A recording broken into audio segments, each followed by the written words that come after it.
Welcome back. 65 people have been killed by floods across Central and Eastern Africa after heavy rains triggered landslides and caused rivers to burst their banks. Local media says heavy rains have lashed the East African region for the past 30 days. 25 people were killed in the Congos, while nearly 40 people have died in Kenya and Tanzania. The Congolese government has declared a state of emergency in the province of Equator after the disaster struck.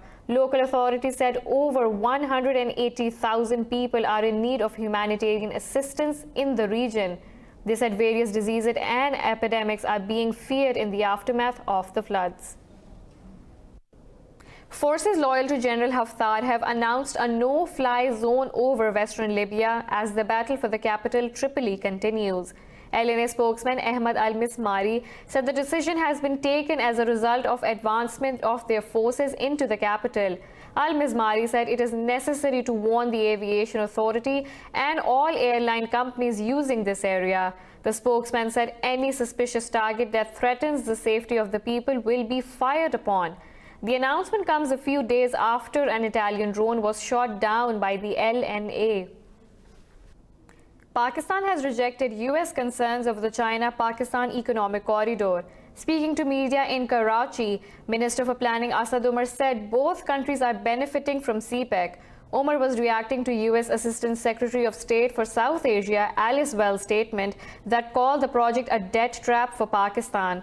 Umar said the project helped Pakistan fulfill its energy requirements. He added the relations between the two countries will never fray. Reacting to the statement, China's envoy to Pakistan, Yao Jing, also said the project is a win-win for both countries.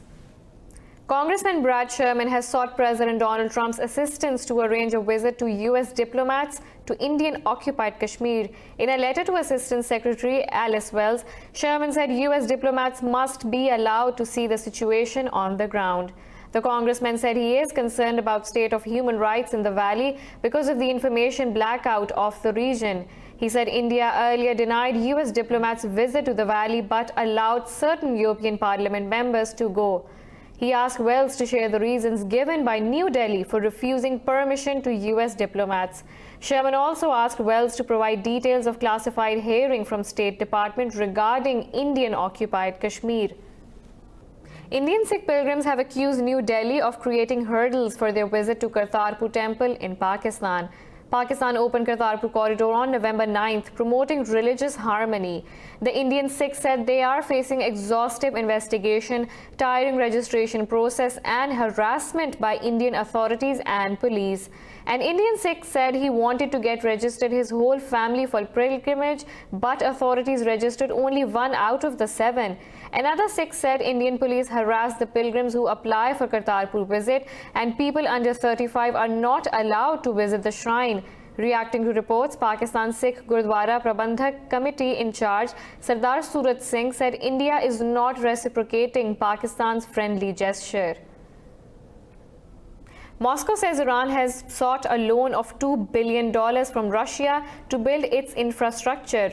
Russian Energy Minister Alexander Novak said Tehran made requests for loans to build power plants, railroads, and to purchase subway cars. Earlier, Iran's parliament allowed country's government to make a request of a loan of $5 billion from Russia. Iranian Transport and Urban Development Minister Mohammad Islami said $3 billion are required to build a north-south transport corridor. Security forces have shot dead one more protester in Iraq's capital, Baghdad, raising the death toll to over 330.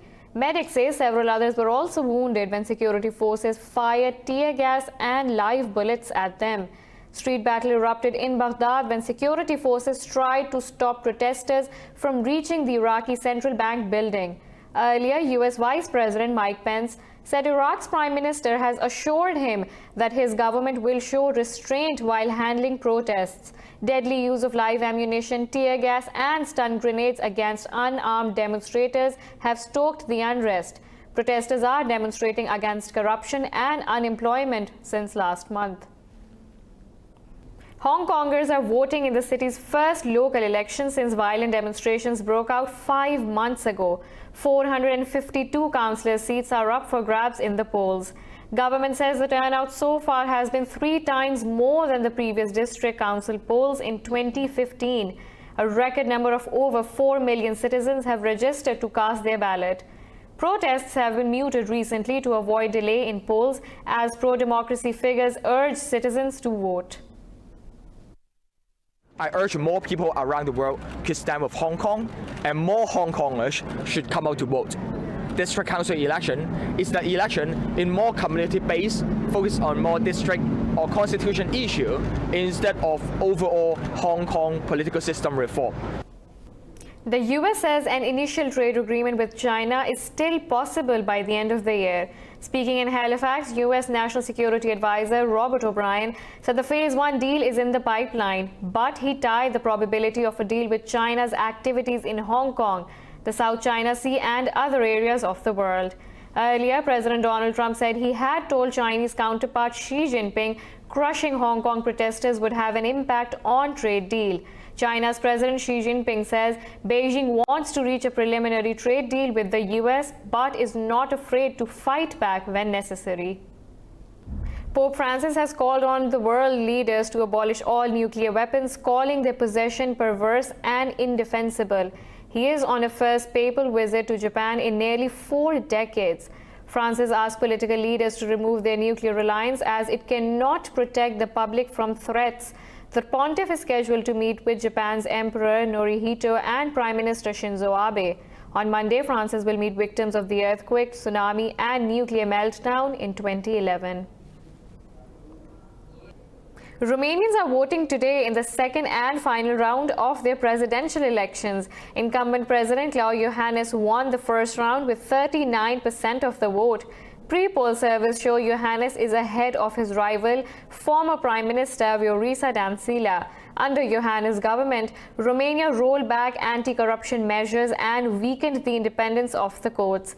Iohannis has promised to end corruption and better relations with the European Union. He said Romanians are leading the process of changing Romania for the better after winning the first round. In Paris, thousands of protesters have demanded more government investment into the prevention of domestic violence. Violence attacks on women by their partners or ex-partners has been a major issue in France. French President Emmanuel Macron once termed the problem France's shame. France is generally considered a progressive country that pushes for women's rights worldwide. But it also has one of the highest rates of domestic violence in Europe. 130 French women have been killed by their partners or ex-partners in 2019 alone. As a social worker, I know that when a woman makes a complaint, she's not at all properly received by the police. The police officer must be properly trained to take the complaint. That's what pushes her not to file a complaint, because she knows very well how she will be treated. This protest is aimed at pressuring the French government before it unveils new measures against the problem on Monday. The new steps include seizing firearms from people suspected of domestic violence, as well as providing police with better training on how to deal with cases of domestic abuse. It's a question of culture, which starts in school. Evidently, in school, you get a rather strong far-right offensive these past 10 years, which prevents the teaching of the ABCDs of equality in certain matters such as this. So, essentially, it starts in school. A 2014 survey of 42,000 women in the EU revealed 26% of French respondents had been abused by a partner. This is below the global average of 30%, but the sixth highest among European nations.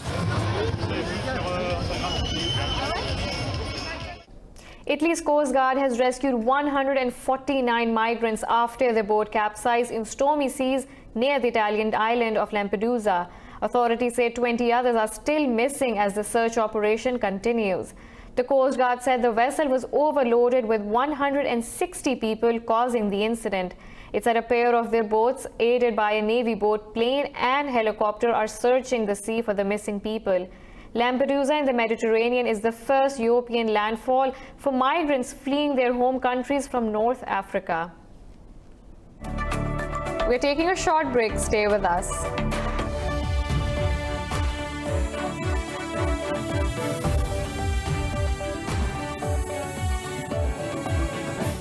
In Sydney, hundreds of surfers paddled out to the ocean to protest against a Norwegian company's oil drilling plans. Australian media reports thousands of people participated in over 50 paddle-outs across the country. Norwegian company Equinor plans to drill an exploration well 372 miles from the South Australian coast. Environmentalists have slammed Equinor's plans. The company says it considers the Great Australian Bight a great asset. Equinor plans to begin its drilling operations in late 2020. The World Health Organization has warned that 4 in 5 teens worldwide do not get enough physical activity. In a report, the UN Health Agency has stressed that urgent action is needed to get teenagers off their screens. This report has all the details. The rise of cell phones and gadgets have reduced the amount of healthy physical activity worldwide. The Global Health Organization has raised alarms over the increase of stationary lifestyle. Even though global targets for increasing physical activity have improved, the study found virtually no change over the 15 period it covered. World Health Organization studies lead author Regina Goodhold have asked countries to focus on exercise. The percentage of those not meeting the recommendations ranged from 66% in Bangladesh to 94% in the Republic of Korea or South Korea. So the message is really, we find a high prevalence pretty much everywhere. Many countries are between 80 and 90% of adolescents not meeting the recommendation for physical activity. Exercise is also seen as an important tool in efforts to stem the global obesity epidemic. The study's co-author, Leanne Riley, has warned against sedentary lifestyle, saying it is not helpful for the teens. Some of the causes that we've identified are, for this particular age group, of course, we have had this electronic revolution that seems to have changed adolescents' movement patterns and encourages them to sit more, to be less active, to drive more, walk less, be more less active in general. The report also highlights that girls need more exercise than boys. But in a number of countries, the gender gap appeared to be linked to cultural pressure on girls to stay home due to safety concerns. This is all for now. For the latest updates, you can follow us on social media at indus.news.